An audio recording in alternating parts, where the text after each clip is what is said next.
Moving forward towards the method number 3, that is by using a counter method.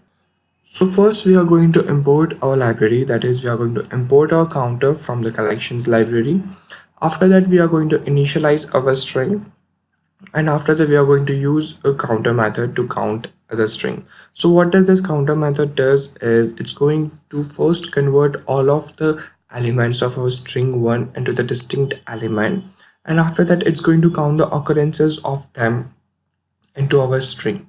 So it will take the all of the distinct element as in the form of a key into our dictionary, and the value tends to be the occurrences of the particular character into the string.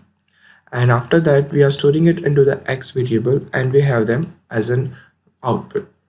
So we get the output of each and every formation, since we do not have to describe that we need a particular letter as an output. It's going to go through each and every element, and it's going to save them into the dictionary, and we have them as an output of all of them.